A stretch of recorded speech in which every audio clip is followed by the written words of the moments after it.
بسم الله الرحمن الرحيم. إن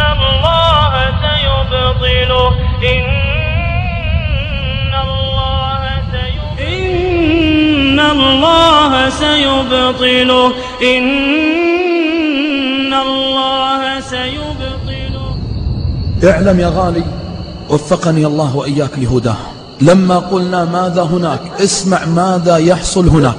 جاءت امرأة متلثمة متغترة حتى لا يعرفها أحد، ومرت على قبور، فجاءت القبر الأول فحفرته، وجاءت القبر الثاني أعزكم الله ثم تبولت فيه، وجاءت القبر الثالث فأهانت قليل من الآيات ولفته أعزكم الله بمخليات من حفائض النساء أجاركم الله للدماء، ثم وضعته في القبر الثالث، ثم جاءت القبر الرابع فحفرته وحفرته ثم استلقت بجوار الجثة. طيب يا أخوان، طبعا هذه قصة واقعية. ثم خرجت بعد أن انتصف القمر واستقر في قلب السماء أجاركم الله، فتعرت كما خلقها الله عز وجل، فوقفت أمام القمر كما يسمونها السحرة تتقمر أي تشرف على القمر، عريانة كما خلقها الله في المقابر بين الجن والشياطين. تدرون ماذا تريد؟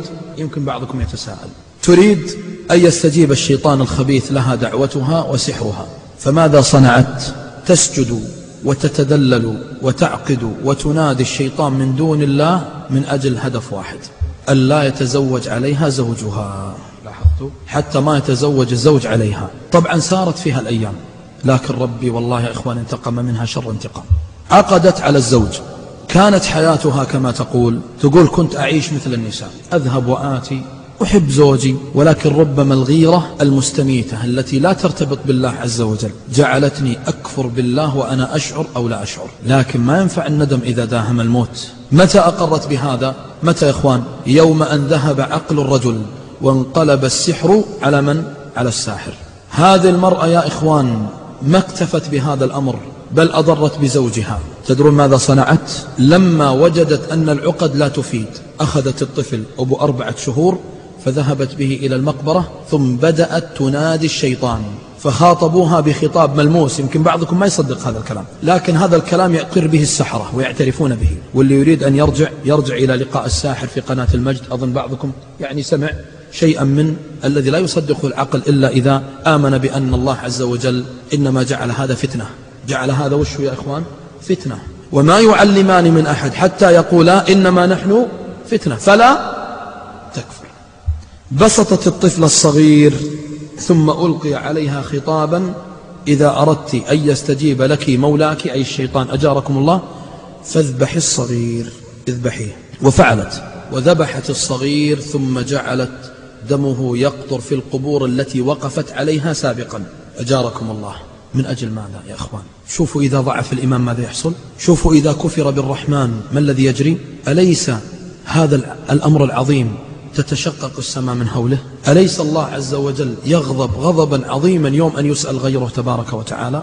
ثم الذي حصل يا أخوان، قبل وفاتها بأيام مات الزوج ومات الابن الصغير، ولم يبقى إلا فتاة وشاب في ريعان الشباب. فقبل وفاتها قالت: يا فلان، أنا الآن ربما ما أحيا، وإني فعلت أمر عظيم، وادعوا الله لي أن يغفر لي. وش سويت يمه؟ قالت: أول أمر أني سحرت أباك فمات، ثاني أمر أني قتلت ابنك الصغير نحرا والله ما يعلم إلا الله. نحرته ثم رمته في المقابر وتركته. تقول: وأنا تائب اليوم. لكن بعد وش يا أخوان؟ التوبة لم تأتي إلا بعد الكفر بالله سبحانه وتعالى. تدرون ما الذي حصل فيها؟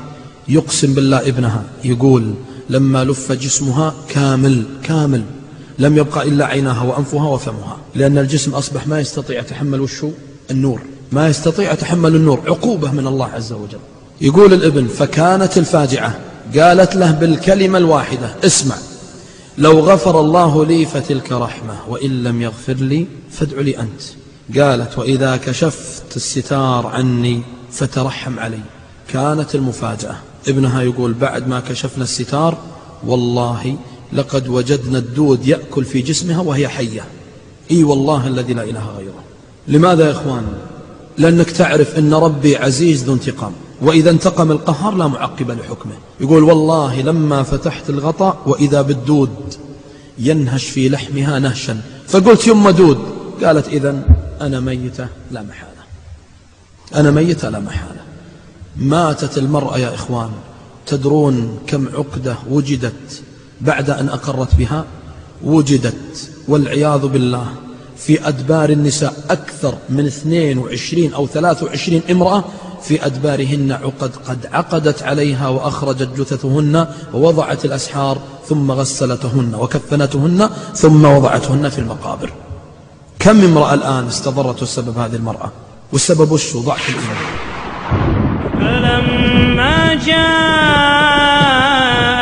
الحق من عندنا قالوا إن هذا لساحر مبين.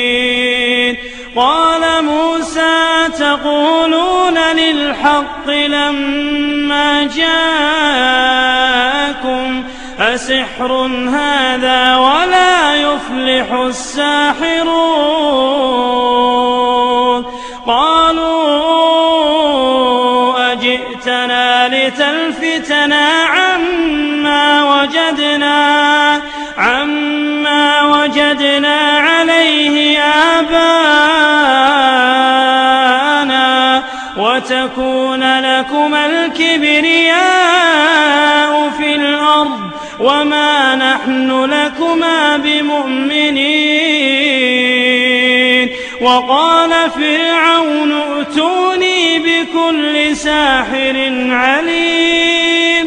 فلما جاء السحرة قال لهم موسى ألقوا ما أنتم ملقون. فلما ألقوا قال موسى ما جئتم به السحر إن الله سيبطله إن الله سيبطله إن الله لا يصلح عمل المفسدين ويحق الله الحق بكلماته.